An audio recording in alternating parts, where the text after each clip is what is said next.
Bismillah, Assalamualaikum warahmatullahi wabarakatuh. Bismillah, wassalatu wassalam ala rasulillah wa ala alihi wa sahbihi wa man wa'ala. Amma ba'd. Perkenalkan, nama saya Yusuf Budiman, seorang freelancer desain grafis dan juga sekaligus pengajar desain komunikasi visual di Pesantren Fahim Quran Plus dan Kuadran Boarding School yang berlokasi di Bogor. Di fitur pertama Affinity Designer yang ingin saya jelaskan yaitu ketika kita ingin membuat sebuah kurva seperti ini, kita harus mengenal bahwa dalam membentuk kurva ini ada sebuah node dimana kita bisa mengeditnya di tool ini ya, node tool. Nah, yang titik-titik ini namanya node, dan di setiap node kita bisa mengoperasikannya, mengubah-ubah sesuai kemauan, dan node ini akan muncul di objek yang mempunyai garis atau shape ya. Jadi misalnya shape seperti kotak, lingkaran, atau segitiga, dia juga akan mempunyai ini nantinya. Di Affinity Designer untuk membuat sebuah kurva kita bisa menggunakan pen tool atau pencil tool dan juga vector brush tool. Di pen tool kita seperti pada software vektor lainnya sama ya, kita bisa bikin sebuah lengkukan seperti ini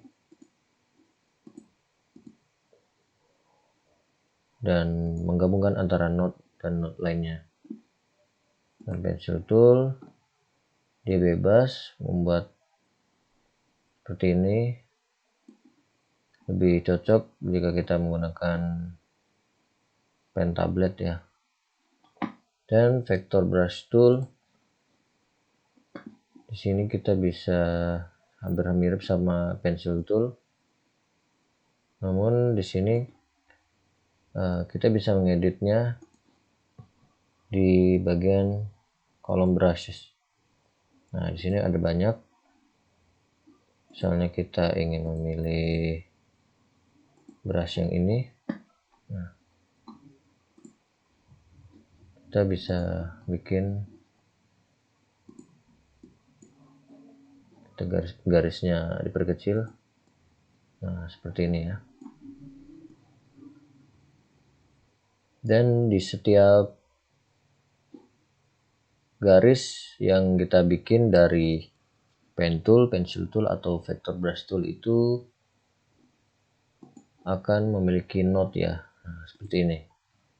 Dan vektor yang kita bikin, vector brush tool yang kita bikin tadi itu sudah ada node. Jadi kita bisa mengeditnya seperti itu ya.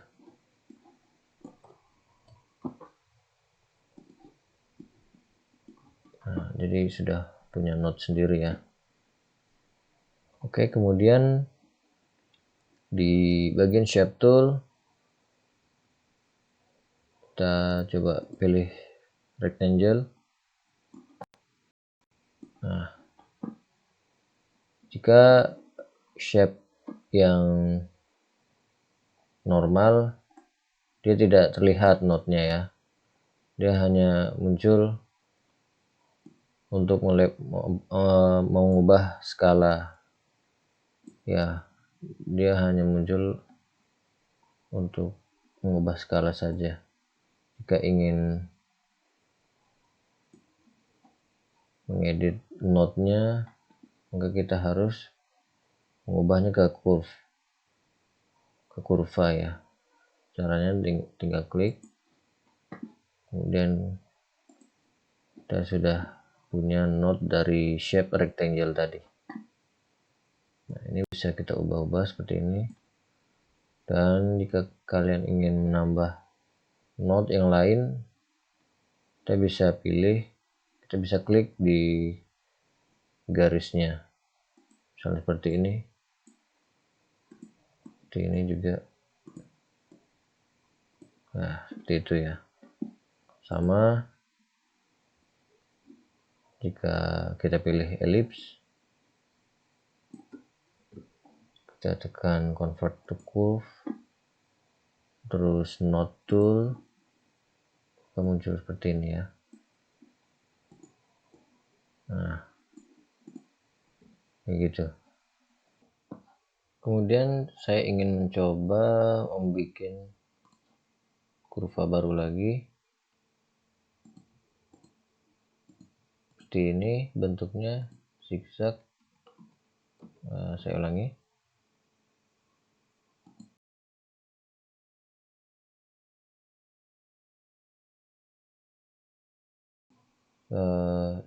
Dalam pembuatan tadi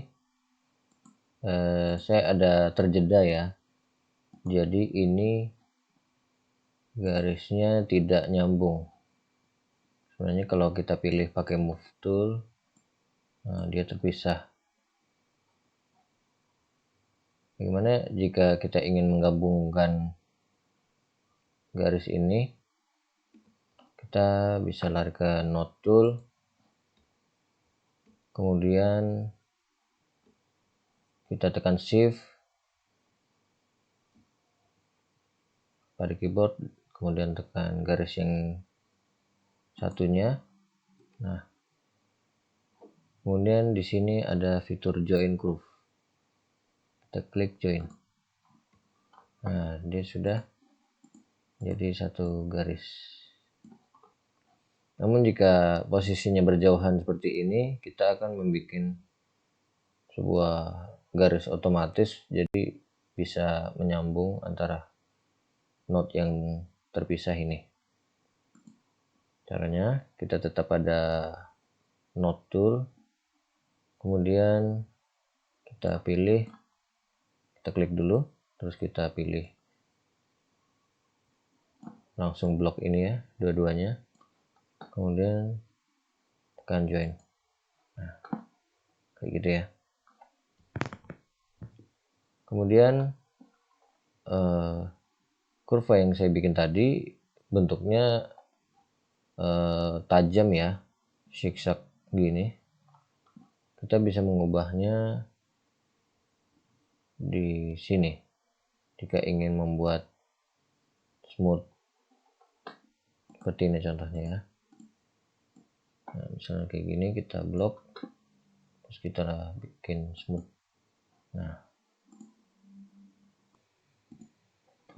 jadi apa perbedaannya dari smooth dan smart di bagian convert kurva ini?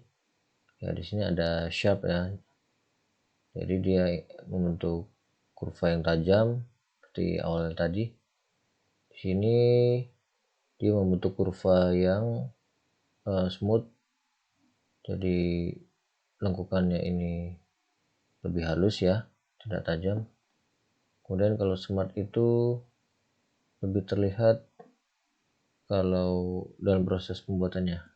Bisa saya contohkan seperti ini. Ketika kita pilih pen tool, kita berada di default pen mode ya, modenya default. Jadi kita bisa bikin kurva yang tajam seperti ini, dan juga bisa membengkokkan langsung seperti ini. Nah, itu defaultnya ya.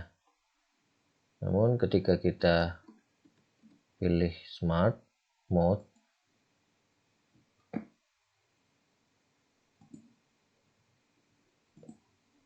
maka dia akan otomatis ya membentuk lekukan yang smooth. Jadi dia langsung otomatis mengikuti arah node dan membentuk lengkukan sendiri seperti ini. itu smart mode ya. Juga kita bisa lihat sini node-nya berbeda dengan node smooth ya. Nah, kalau node smart dia ada titiknya ini. Kali ini saya akan menjelaskan tentang corner tool. Jadi apa corner tool? Dia posisinya berada di bawah node tool. Jadi ketika kita membuat sebuah shape, misal rectangle seperti ini, kita pilih corner tool, maka kita bisa membuat corner atau ujung dari shape ini dibuat seperti ini ya. Jadi seperti rounded. Nah, seperti ini. Kemudian apa itu back corner? Back corner dia langsung otomatis membuat sebuah node di setiap ujung dari lengkukan yang kita bikin tadi ya. Nah, kayak gini. Kita bisa edit, pilih node tool. Nah, kayak gitu. Terus misalnya ini kita pilih, kita back corner. Nah, dia sudah ada node muncul di sini. Kita coba lagi, misalnya seperti ini. Nah, dia bisa muncul node baru ya. Nah,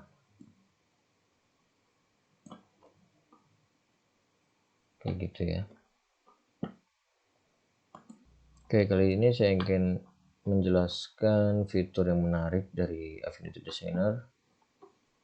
Jadi ketika kita ingin, contohnya ingin membuat sebuah ilustrasi tangga seperti ini, mungkin kita pikir harus menduplikatnya satu-satu ya. Jadi kita duplikat. Kalau duplikat itu di Affinity Designer tekan Alt ya, Alt ditahan, kemudian objek ditarik seperti ini. Nah, mungkin pada software lain kita harus manual ya. Terus kita duplikat lagi, tekan Alt, kemudian seperti ini kita hitung-hitung jaraknya, kita atur lagi. Namun ketika di Affinity Designer kalian akan menemukan fitur yang bagus. Dia akan menduplikat secara otomatis dan menyesuaikan sesuai arah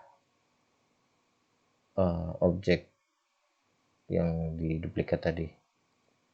Nah, contohnya seperti ini. Kita duplikat di sini. Kita sesuaikan.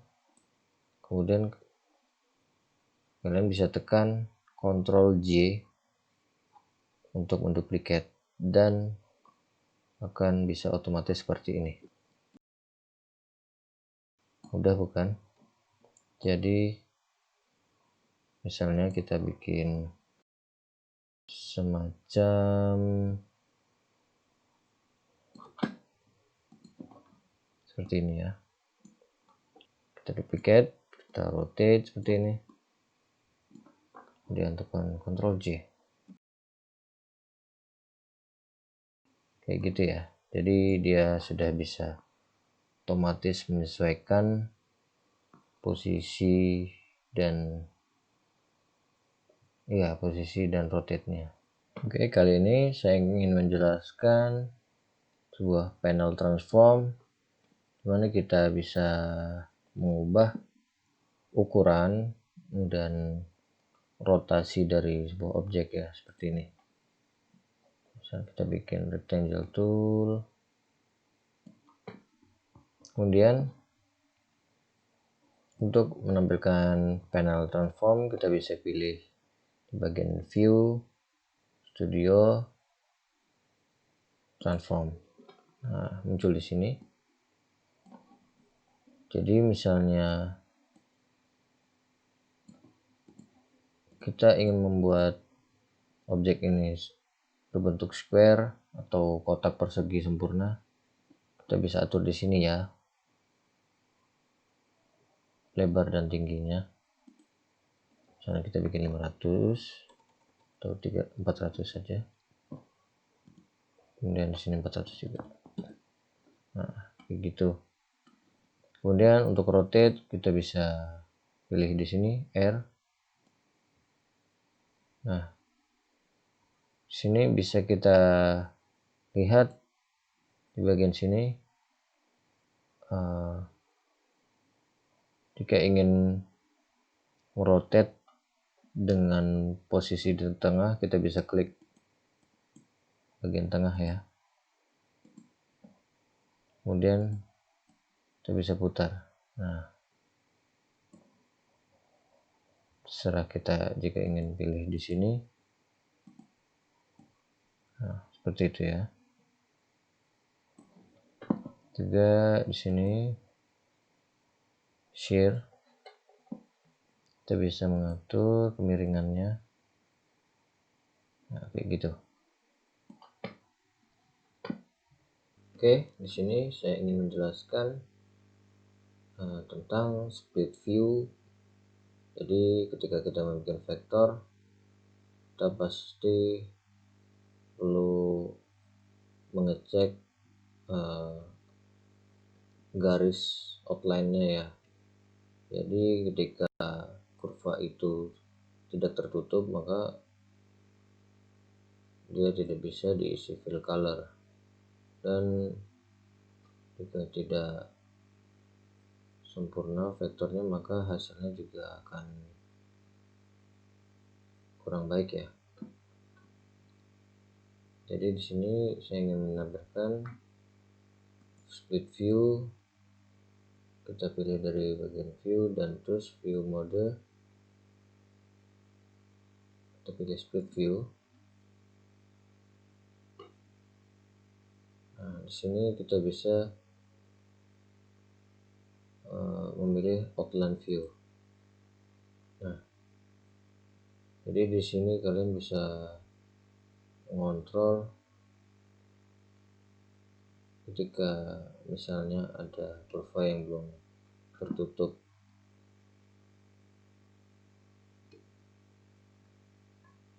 Di sini juga bisa diubah ya.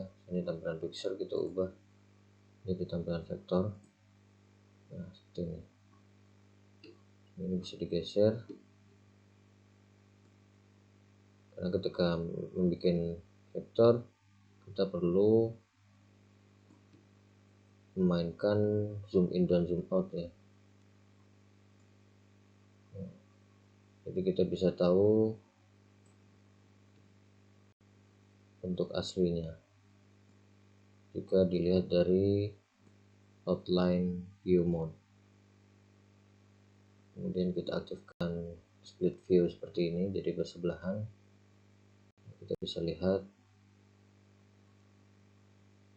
aslinya seperti ini ya. Nah, dengan begini kita bisa gampang untuk mengedit jika ada kurva yang tidak sempurna. Saya ingin menjelaskan tentang grid, dimana grid ini berfungsi jika kita ingin membuat desain yang simetris ya, yang teratur. Seperti contoh, saya ingin menunjukkan untuk tampilkan grid, pilih show grid, bagian view, show grid. Nah, terus kita pilih grid and access manager untuk mengatur grid yang kita inginkan. Kita bisa pilih standar.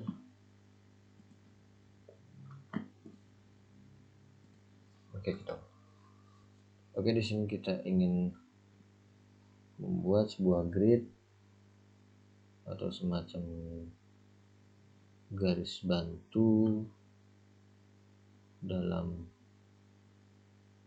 kanvas desain yang kita buat.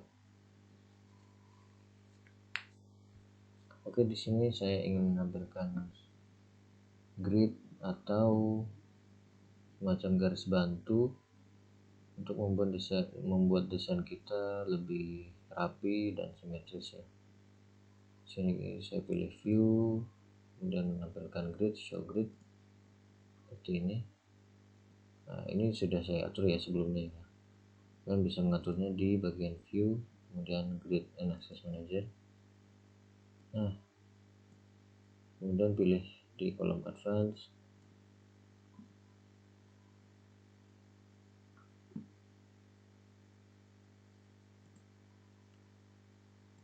Kalian bisa mengubah ukurannya, kemudian jaraknya seperti ini ya, atau kalau mau tanpa jarak seperti ini juga bisa.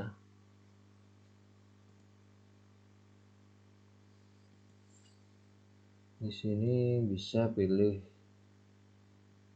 misalnya saya pilih symmetric, seperti ini tampilannya. Dan saya ingin menjelaskan tentang fitur snapping. Ini sangat membantu sekali ya.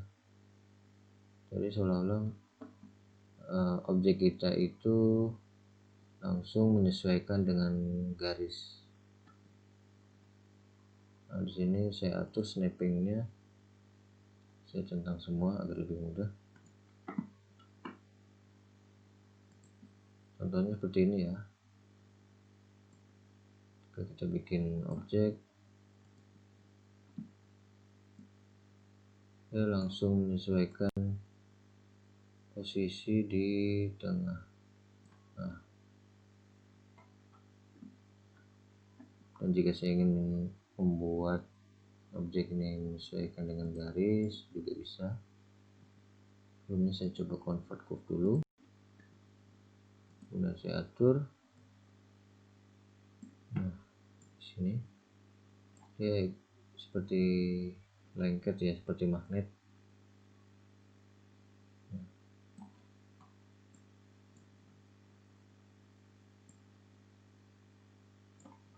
Nah, kayak gitu.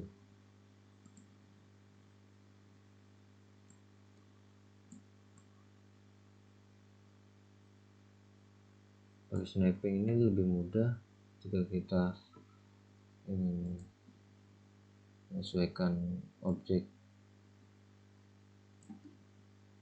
di tengah ya. Nah, seperti ini. Objeknya jadi lurus.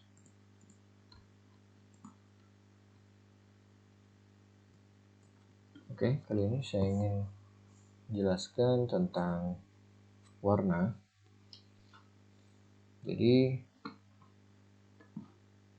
di panel warna ini, sini kita bisa melihat tampilan untuk mengatur warna ya. Kita bisa mengubah tampilan ini di sini. Di sini ada tersedia path, ada wheel, slider, box, tint. Nah, seperti ini. Bisa lebih gampang jika menggunakan wheel. Oke, kita coba bikin sesuatu, misalnya bintang saja.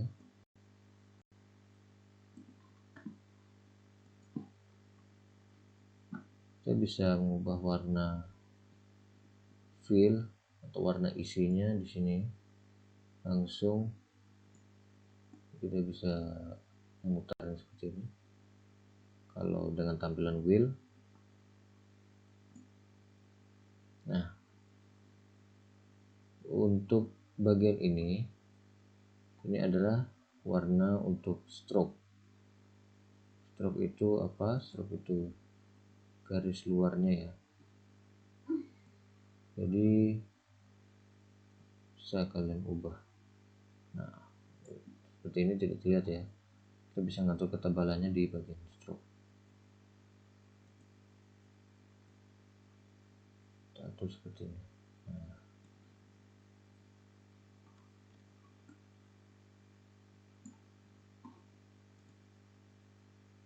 jika kita ingin mengubah warna fillnya lagi, kita ubah posisinya, kemudian kita ubah.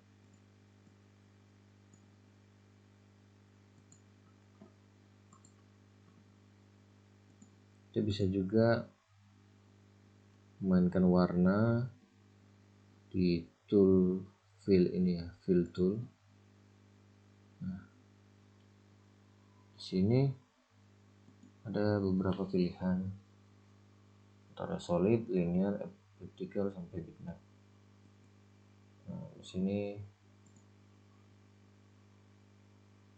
linear bisa terlihat seperti gradasi, elliptical bentuknya seperti ini.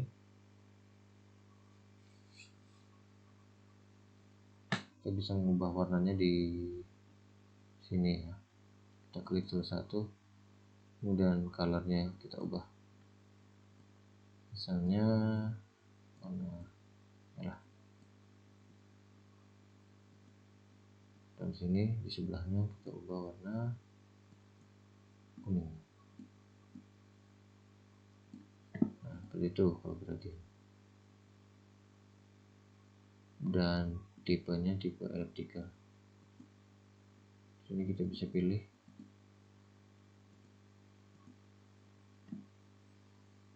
mungkin agak diperkecil sedikit.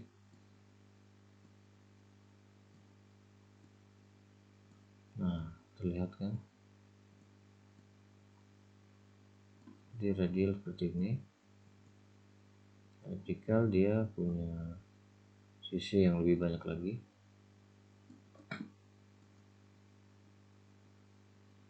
Dan jika kita menggunakan bitmap, kita coba bisa pilih gambar ya, misalnya saja seperti ini. Nah, ini sebagai contoh aja ya.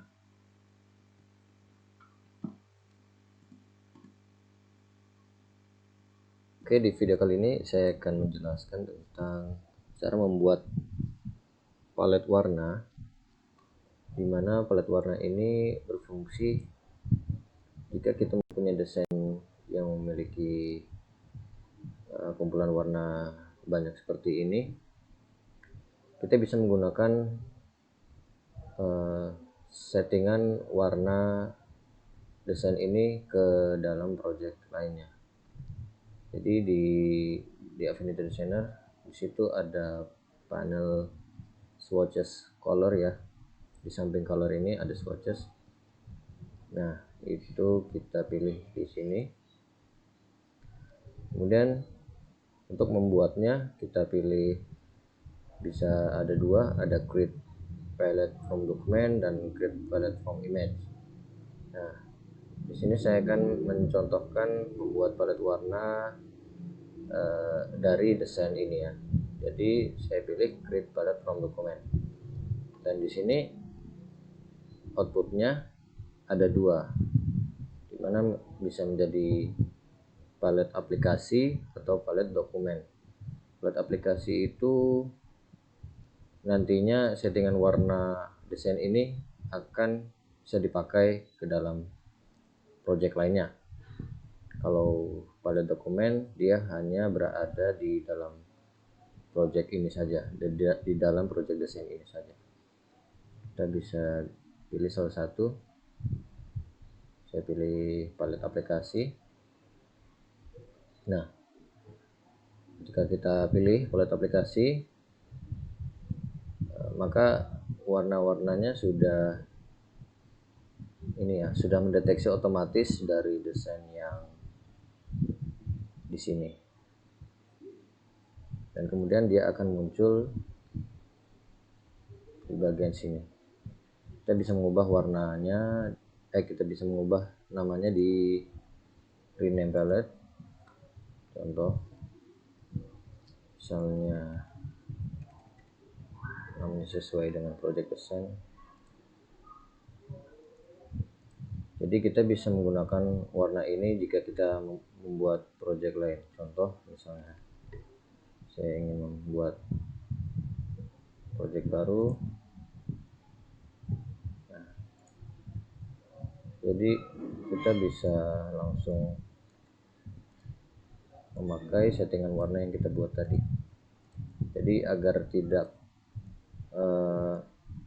menyulitkan kita ketika memilih warna, misalnya kita ingin menyamakan dengan warna desain ini, kita mesti harus pakai fitur ini ya, memilih warna, tapi itu kan manual sekali, kita harus milih satu-satu dan itu akan memakan waktu yang lama. Jika kalian pakai fitur ini, maka kalian bisa langsung memilih warna seperti desain yang kita inginkan.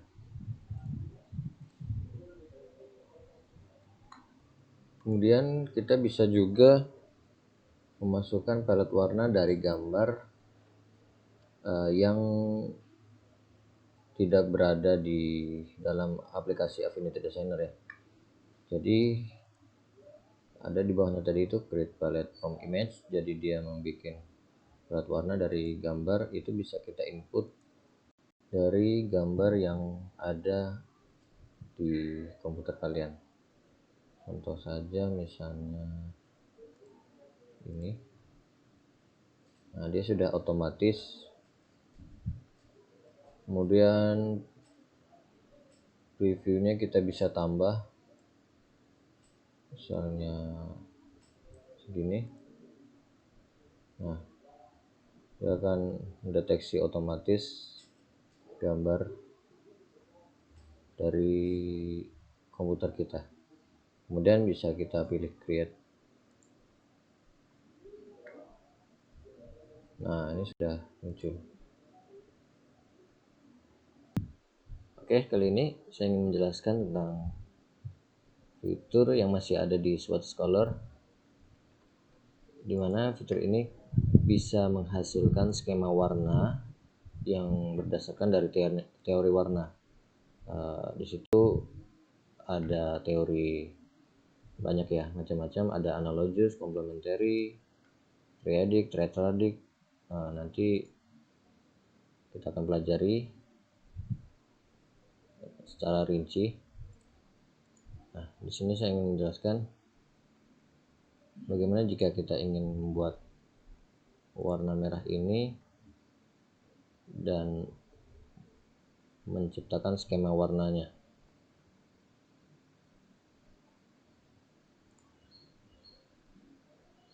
Kita bisa pilih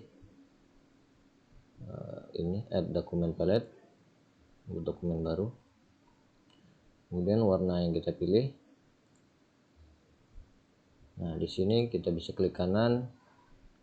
Kemudian di bagian bawah add chart to swatch. Di situ ada berbagai macam teori warna. Ada complementary sampai square ya. Saya akan pilih salah satu triadic. Nah, sini secara otomatis warna yang kita pilih tadi sudah mempunyai skema warna variasi ya, sesuai teori warna triadic. Kemudian saya ingin menunjukkan fitur lainnya. Ini kita hapus atau kita bikin add dokumen baru, palette dokumen baru. Kita pilih current fill to palette. Nah, dari warna ini kita bisa memilih warna ini ya, ada tints, shades, dan tones. Langsung saja kita praktekkan agar jelas. Nah, jika saya pilih tints, dia akan mempunyai skema warna yang seperti ini. Jadi kalau di fitur wheel color ini, tint color ini mengarah lebih ke cerah ya. Berbeda dengan shades. Misalnya saya pilih shades, ini saya add dokumen baru saja. Nah, add current, kemudian saya pilih shades. Di sini muncul skema warna yang mengarah lebih gelap. Jadi jika kalau kita pakai wheel color ini, shade itu lebih ke gelap. Jika tint dia mengarah ke terang ya. Nah, itu bisa kalian variasikan di fitur swatch color agar warna yang kita hasilkan dalam project kita itu bervariasi. Oke, di kesempatan kali ini saya ingin menjelaskan tentang fitur yang membuat Affinity Designer ini terlihat berbeda dari yang lain, yaitu pixel persona. Dimana pixel persona ini seperti halnya software raster desain yang lainnya, seperti Photoshop atau GIMP. Nah, di situ kan jika kita sebelumnya menggunakan aplikasi vektor yang lain, itu biasanya kalau kita ingin mengedit seperti brush dan lain-lain semacam itu, kita biasanya membuka aplikasi Photoshop ya. Jadi kita kadang berpindah aplikasi dari satu ke yang lainnya, dan itu lumayan memakan waktu yang lama ya. Namun di Affinity Designer ini kita mempunyai fitur di mana pixel persona ini berada dalam satu aplikasi ya. Jadi kita tidak perlu berpindah-pindah aplikasi. Oke, langsung saja saya praktekkan. Di sini ada pixel persona. Jadi ketika kita memilih pixel persona, tools di sebelah kiri ini akan berubah seperti aplikasi raster lainnya ya. Dimana di sini ada brush, ada eraser, ada dodge brush, ada burn brush, smooth brush. Dan ketika kita memilih paintbrush, di bagian panel brushes di sini banyak tersedia macam-macam bentuk brushnya ya. Contoh misalnya kita pilih ini, nah dia banyak macamnya ya.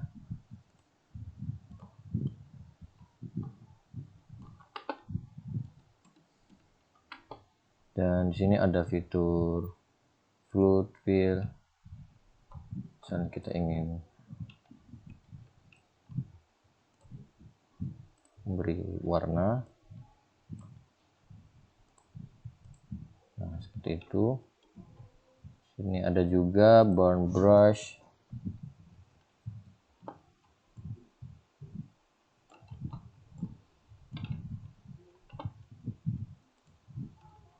Tidak terlalu terlihat ya.